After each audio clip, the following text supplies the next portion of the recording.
I think very clearly web users today demand from websites considerably more than just text. Consequently, we see today websites being developed that are predominantly comprised of video and audio and photographs, illustrations, etc., etc.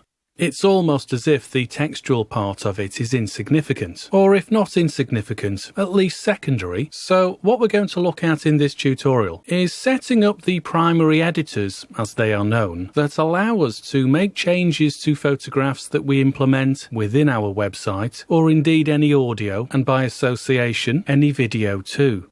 You'll remember in the last couple of tutorials we left off by looking at this preferences dialog.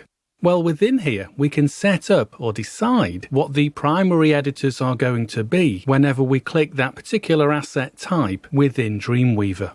So we need to come down to this category, File Types, Stroke Editors, and then you'll see partway down these two rectangular areas. On the left-hand side, we have a list of file extension types. Here you see we have PNG files, GIF files, JPEGs, PSDs or Photoshop document files, WAV files, MP3s, etc., etc. And in the adjacent rectangular area, we see a list of editors that we can use from directly within Dreamweaver. Now it might very well be, as it is in this case with a PNG file, that the editors that you see in the right-hand area, well, you might see a couple of them. In our case we can see Fireworks and we can see Photoshop, which will mean that one of these two programs, Fireworks or Photoshop, will be available to us to edit those types of image. However, only one will be the primary program, as it's known, which will mean that there are certain areas within Dreamweaver where you can click and then you'll be taken to that program automatically.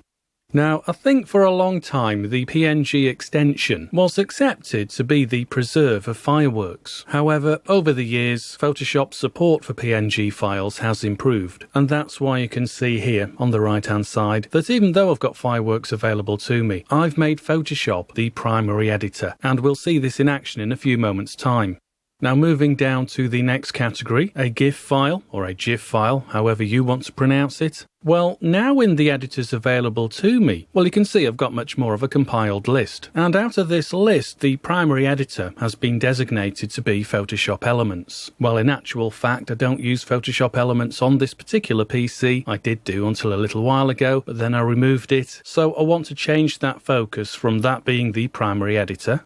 So if I want to change the primary editor to a different program, then I can do. I could change it to Photoshop, or indeed, if I want to make it Fireworks. Well, whichever one you select, and in our case I've just selected Fireworks, then simply enough all I need to do is click on here, Make Primary, and you'll see now that Fireworks does indeed take on the primary focus. Meaning, should I open one of these file types within Dreamweaver, then it will be Fireworks that launches immediately, ready for me to make any edits. Now if you want to remove something from this list, and in my case I want to remove Photoshop Elements, as I've said, I don't use it anymore, all I need to do is select it here and then click on this minus button, and that removes it from our list. Okay, so that's a process. You would work your way down through all these individual file types and choose your primary editor.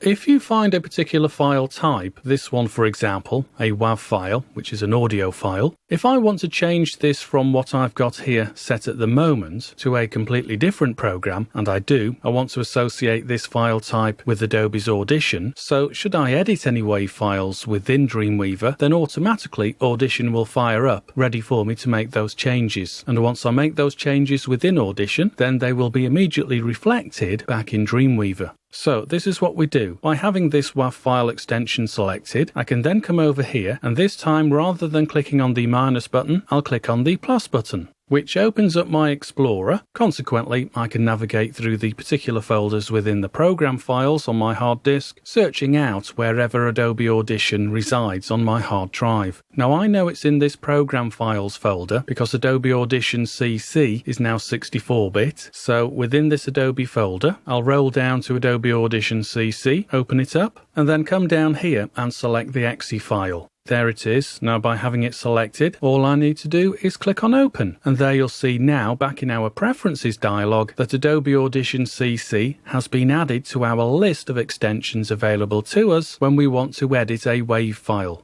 It's not the primary focus, so let's change that. I'll select it here and click on Make Primary. From this point, all I need to do is click on OK to accept any changes I've made. I'll just go back over to Dreamweaver. Now, I'm going to leave this tutorial here, but in the next tutorial, I'm going to continue our exploration of using primary editors so that you can see how I can update this image via the Properties panel by clicking on the Edit button for Photoshop and then adding some text to it and then seeing it automatically update here within Dreamweaver. Okay, we'll do that in a second, so I'll see you